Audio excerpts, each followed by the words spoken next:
Affaire des 400 vidéos à caractère sexuel, la Cour suprême blanchit Balthazar. Balthazar Ngonga a été déclaré innocent par la Cour suprême de Guinée équatoriale après avoir été impliqué dans un scandale médiatique lié à la diffusion de plus de 400 vidéos à caractère sexuel. Les vidéos ont été jugées non incriminantes car les femmes impliquées étaient majeures et avaient consenti. Les examens médicaux ont aussi prouvé qu'aucune maladie n'avait été transmise. Bien qu'innocenté, Ngonga prévoit de porter plainte contre ceux responsables de la diffusion des vidéos, affirmant que cela a nui à sa réputation, notamment auprès de sa famille et de la société.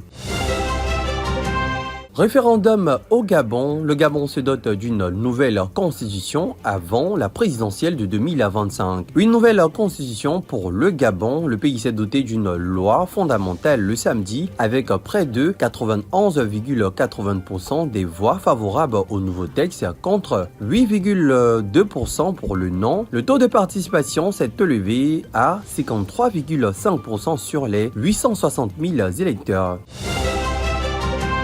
En Côte d'Ivoire, l'opposition demande la prolongation de la période de révision des listes électorales. La révision de la liste électorale s'est achevée le dimanche 17 novembre dernier et il n'y aura visiblement pas une nouvelle prolongation malgré les appels insistants de l'opposition ces dernières semaines. Les partis d'opposition jugent le délai d'un mois imparti pour l'opération beaucoup trop court pour enregistrer 4,5 millions de nouveaux électeurs potentiels souhaités. Une étape cruciale pour l'élection présidentielle prévue en octobre 2025.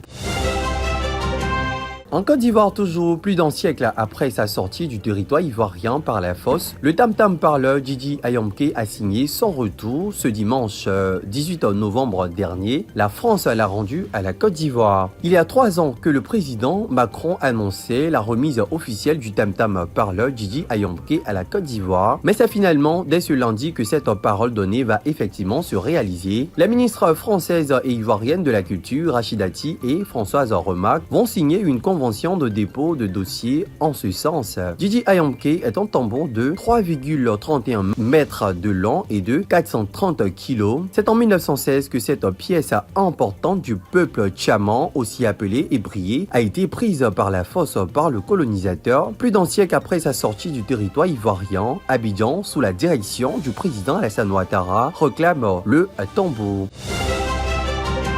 Eh bien, c'est tout pour ce soir. Merci à vous de nous avoir suivis. Moi, je vous retrouve très prochainement pour de nouvelles informations partout dans le monde. D'ici là, portez-vous bien et bonsoir.